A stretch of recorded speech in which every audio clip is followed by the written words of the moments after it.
안녕하세요. 작가 나결과 함께하는 인생을 바꾸는 황금 열쇠. 오늘은 인생은 지름길이 없다라는 하버드대 인생학 명강의의 책을 통해서 그 열쇠를 열어보도록 하겠습니다. 하버드 대학에서 나온 책들을 제가 굉장히 좋아하는데요. 사실 어떤 학업적 성취를 이룬다는 것은 다른 의미로는 공부를 잘한다, 옛 어른들의 말씀에 따르면 공부 머리가 있다 라는 것으로 생각할 수도 있겠지만, 제가 생각하기에는 어떤 한 분야에서의 큰 성취를 이루기 위해서 자기 자신을 절제하고 어떻게 하면 그것을 잘 습득할 수 있나 계속 연구하고 또 그것에 대해서 열정을 바친 그 결과물이 하버드대라는 결과물로 나오지 않았나라고 생각하기 때문에요. 하버드 대학에서 보는 책, 하버드대의 명강의를 모아놨다는 책들을 저는 굉장히 선호하는 편입니다. 오늘도 이 책들을 보면서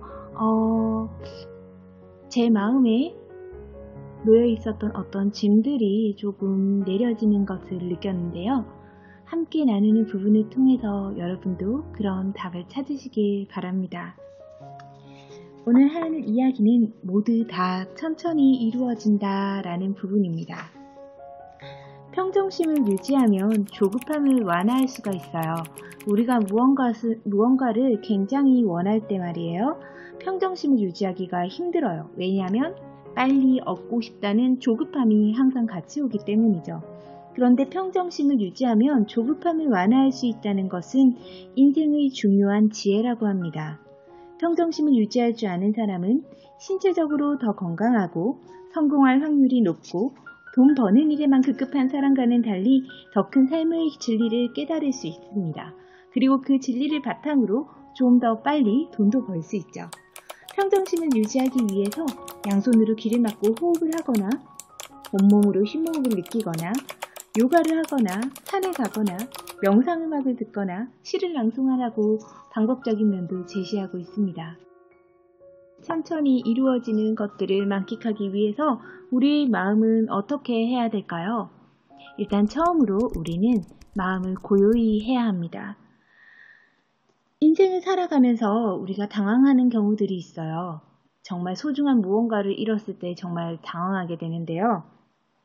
이런 일화를 이 책에서는 제시합니다. 어느 날 목수가 일하다가 실수로 아끼는 시계를 수북히 쌓인 톱밥 속에 떨어뜨렸다고 합니다. 그는 너무 재수가 없어 라고 소리를 지르며 톱밥 속을 정신없이 뒤적인 거예요. 그 시계를 찾기 위해서요. 동료들한테 부탁을 해서 손전등을 좀 비춰라고 이렇게 막 난리를 쳤어요. 그래서 동료들이 막 손전등을 비췄지만 반나절이 지나도록 시계는 코빼기도 보이지 않았다는 거예요. 그래서 너무 지치고 피곤해져서 동료들과 함께 식사하러 나가자 조용히 작업장으로 들어온 목수의 아들은 손쉽게 시계를 찾았어요. 그래서 목수가 너무 놀란 거예요. 도대체 시계를 어떻게 찾은 거야? 라고 묻자 목수의 아들은 이야기했습니다. 난 그냥 바닥에 조용히 앉아 있었을 뿐이에요. 그랬더니 뚝딱뚝딱 소리가 들려와서 시계가 어디 있는지 금방 알아낼 수 있었는데요. 라고 대답했다고 합니다.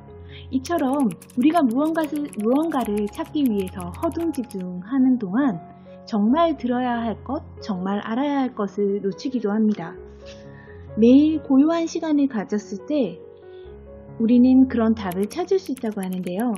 조용히 앉아서 편안하고 차분한 상태를 즐기다 보면 분명히 큰 깨달음을 얻을 수 있고 그 깨달음이야말로 우리가 원하는 것을 가져다 준다고 합니다. 그러기 위해서는 우선 마음을 비우셔야 해요. 세상에 피곤하지 않은 인생이란 원래 없습니다. 우리는 너나 나나 다 피곤해요. 왜냐하면 쫓기는 인생을 살고 있고 원하는 것을 잡지 못해서 안달하는 삶을 살고 있기 때문이죠. 그래서 조금 단순해졌을 때 우리는 진정 원하는 것을 더욱 쉽게 손에 넣을 수 있는데요. 이 책에서 한 바그다드 상인의 이야기를 또 전하고 있어요. 한 바그다드 상인이 인적 없는 산길을 가는데 어디선가 신비한 소리가 들렸어요. 거기에 있는 돌멩이 몇 개를 가져가세요 라고요. 그래서 아무 생각 없이 그 돌멩이를 가지고 내려왔는데 내려와서 봤더니 그게 다이아몬드인 거예요. 아, 이것만 팔아도 엄청난 부자가 될 거야 라고 생각하는 순간 되게 기뻤는데 곧 굉장히 실망했다고 합니다. 왜냐하면 상인은 이내 더 많은 돌멩이를 가지고 오지 않은 자신이 원망스러워졌거든요.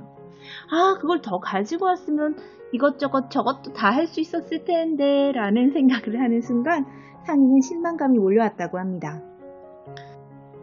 그리고 이미 가지고 온 다이아몬드로 할 수 있는 많은 일들보다는 다이아몬드를 가지고 오지 않은 것들이 너무 안타까워서 며칠을 보내게 됐다고 하는데요. 만족할 줄 아는 사람은 더 큰 행복을 거머쥘 수 있습니다. 못 가지고 온 돌멩이만 잡고 전전긍긍 한다면 가지고 온 것들로 만들 수 있는 많은 것들을 놓치게 된다고 합니다. 사람들이 고통을 느끼는 이유는 만족할 줄 모르기 때문인데요. 만족할 줄 모르고 자신의 것이 아닌 것까지 넘보기 때문입니다. 가슴속에 쌓이는 불만을 비워내지 못하면 영원히 피곤할 수밖에 없어요. 피곤한 상태에서는 정확한 해답을 찾을 수 없습니다. 진정으로 마음을 내려놓아야 온전히 기쁨을 느끼고 번뇌에서 벗어나야지 답이 보입니다. 마음을 비울 때 행동도 신속하게 할 수 있고 마음의 무거운 짐을 버렸을 때 가볍게 정상에 오를 뿐더러 그 과정까지 즐길 수 있다고 합니다.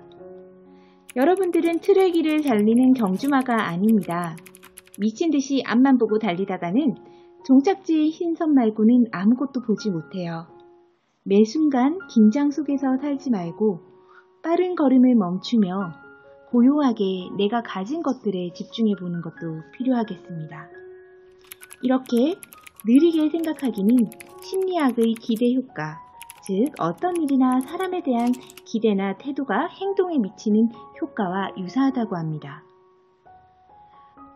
어떤 새로운 일을 하게 됐을 때 이를 이용해서 새로운 임무에 대한 기대 심리를 올리고 그것을 통해서 우리가 원하는 성과를 빨리 이끌어낼 수 있다고 합니다. 오늘 혹시 여러분 손에서 잃어버렸던 손목시계를 찾기 위해서 정신없이 톱밥을 파헤치셨다면 이제 고요히 가만히 앉으셔서 어딘가에서 들려오는 여러분을 위한 여러분 목표가 알려주는 똑딱똑딱 하는 시계의 소리를 찾아보세요.